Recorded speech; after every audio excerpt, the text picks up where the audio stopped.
Yan mga bro, so magandang araw sa inyong lahat. So itutuloy natin ngayon yung ginagawa natin na Rouser 135. So bali mga bro, nakalas na natin yung head, nakalas na natin yung magneto, nakalas na natin yung flat side.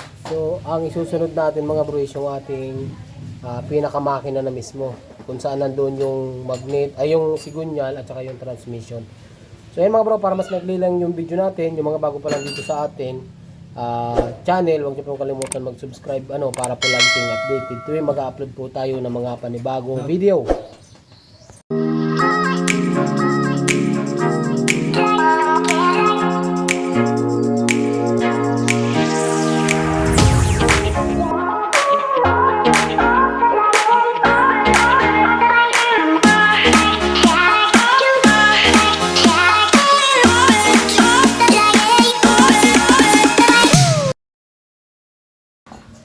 Ayan mga bro.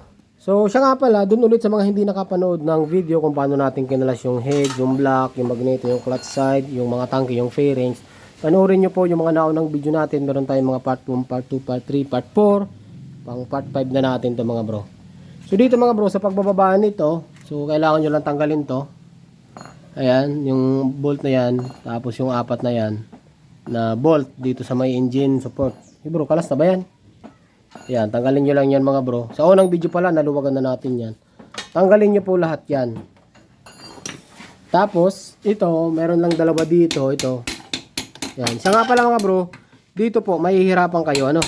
So, kailangan nyo tanggalin to. Ito, to. So, gamit kayo dito ng 13mm. Ito, para maibaba natin. Ito, kasi, bro, kaka ng 13 bro. Bilisan mo na bro, at haba na yung video natin. Ito mga bro tatanggalin natin to para bumaba yung footrest natin, mahirapan kasi tayo niyan. Ayun kasi yung baril. Tutulungan na kita bro Yeah, tanggal na. Pagkatapos niyan, ibabaan nyo lang ng konti mga bro, ganun. Ayan. Okay? Ayan. So kapag ka nailihis nyo na ng konti yan, ito matatanggal nyo na to. Ito. Ayan. Ito. Ayan ito. Okay. Ayan. So palas na. Pagkatapos nyan, asan yung mga nito bro? Nandito ba? Ha? Ayan. Sige, tanggal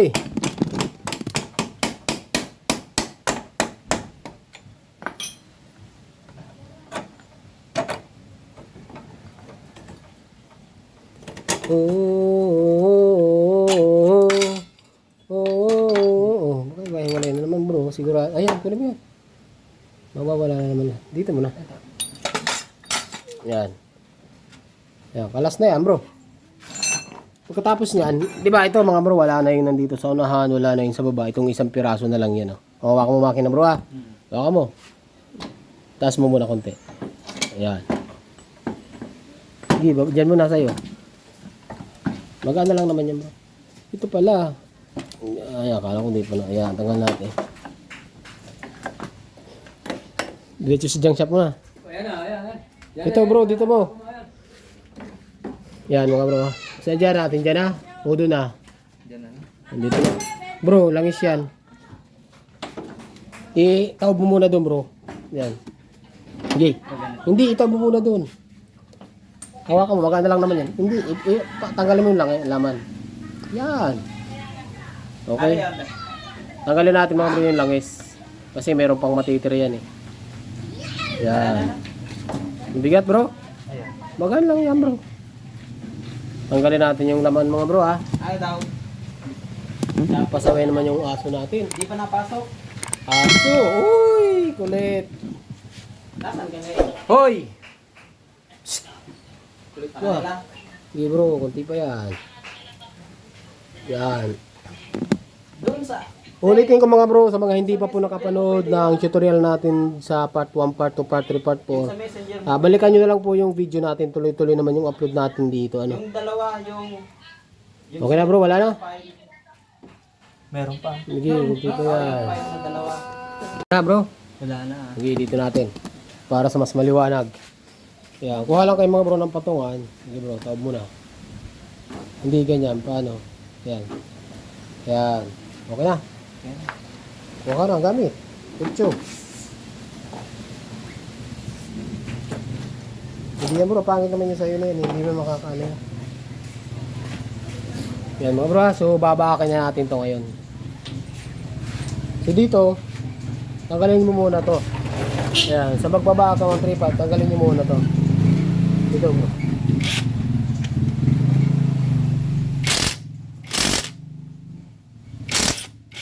Okay. Okay, huwag mo naman ang kalasin. Okay, patalas na yan bro. Okay na. Ito ba?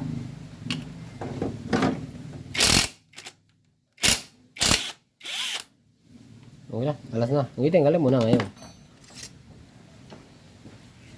Yan. Okay, so taobin mo bro. Yan, tataob natin yan mga bro. Kapag nakalas nyo na yon, baliktad, tataob. Yan. Okay? So dito na mga bro, pagka magbaba kayo, tanggalin nyo lang to lahat. Yan. Hindi bro, tanggalin mo na. Ayan mo na yan dyan. Lahat ng bolt sa gilid, tatanggalin nyo yan mga bro. Okay. Yan o. Yan. Wala na ata. Okay, madami yan bro. Wala na? Yan sa loob. Ito. Oo. Yan. Okay. Kalas na. Good. Yung kalas na lang tunay na yan. Yan o. Ay, busy na pala sa'yo yan bro eh. Okay? Okay na. Kalas na. So, kuha ka ngayon. Kung kalas na yan, wala na. Meron pa bro, patay tayo dyan. Double check natin. Wala na. Wala na. Hmm. Ayan. So, pukpukin mo na ang bahagya. Mga martilyo bro. Unti-unti lang ang pukpok niyan. Para matanggal. Bro, kahit itong martilyo. Sige, angatin mo. Ako pupukpok. Tutulungan kaya. Hindi bro, angatin mo lang yun. Tama na yung posisyon na yun. Iangat mo lang. Hindi. Ganun pa rin. Nakataob siya. Ayan. Ayan. Game. Ay. Mura naman. Okay.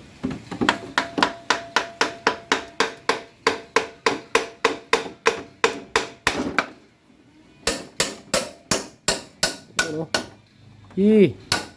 O, dandahan lang pukpok bro. Hindi natin may babalik yan. Yun o. Yan mga bro, tanggal na. Yan ang loob ng Rouser 135. Alas na. Yun o, bunutin mo na bro. Ano? May tama si Gunyal. Check mo ka. Hindi, pukpukin mo. Hindi. Ipukpukin mo si Gunyal. Yangatin mo. Ito. Hawakan mo. Dito ang hawak. Are. Di ba nanonood ka na? Oh, lakas oh. Yeah. Ayan mga bro. Malakas, ang tama. May tama nga. Ayan. Ito, tanggalin mo na to bro. Yan mga... Ito yung ating transmission ng 135. Ayan yung return spring. Patingin bro. Ayan yung return spring. Ayan, minsan napuputol to pag ayaw bumalik ng kicker. Ito na po ang salarin dyan. Tapos ito naman yung ating mga bearing. Output shop, input shop, yung shifting drum, tsaka yung pin. Sige, bunutin mo. Yung pin mo na. Anong pin dyan bro? Ito. Yan. Isa lang. O, isa pa. Ito, yung isa pang pin. Hindi mo tatanggal yan, bro. Yan. Ito, yung mga rocker arm. Oh. Ay, rocker arm. Yung mga shifting fork. Ano bro? Yee, galasi, bro. Hiwagin mo nang hiwagin yan, bro. Yee, kahit maghiwa-hiwala yan. Hindi mo na chinik yung mga transmission, bro. Pagka kanya nag-overhaul, chinichik yan. Isa-isa. Bago mo kalasin. Ito yung washer niya. Tingnan mo yung mga transmission. Kung may mga tama. Yung sigunyal may tama. Side bearing. Wala. Pag-check niya bro, ayan. Yung mga ngipin na yan, mga gear. Ayan, kagaya niya no. Mga tama na. Ito, wala pa to. Ito, wala naman ata. Sigunyal, may tama. Yan mga bro. So bali nakalas na po natin. So abangan nyo yung susunod na video natin ito mga bro. Ang gagawin muna natin dito, ito yung pinakamatagal sa pag nag-overhaul mga bro, is yung paglilinis ng mga parts ng makina. Yung pagbubuo, madali lang din naman. Pagkakalas, madali lang. Yung paglilinis mga bro. So dito, yung center natin, wala po siyang, na-overhaul na pala to. Yung center natin mga bro, wala yung paper gasket. So ano lang talaga to, gasket maker. So ayun lang mga bro, ganun lang yung pagdi-disassemble ng makina ng Kawasaki Rouser 135. So sa ngayon, hanggang dito lang yung video natin. Abangan nyo na lang yung susunod na video natin. Abang-abang kayo mga bro kasi hanapan muna natin ang pyesa to. Kumplituhan muna natin yung parts. Bari yung overhauling gasket, meron tayo dyan. Yung ibang mga pyesa, hanapan natin lahat ng sira niya. Yung block, palitin na yung block. Papalitan natin ng bagong block. Na second hand, hanap tayo na magaganda pa.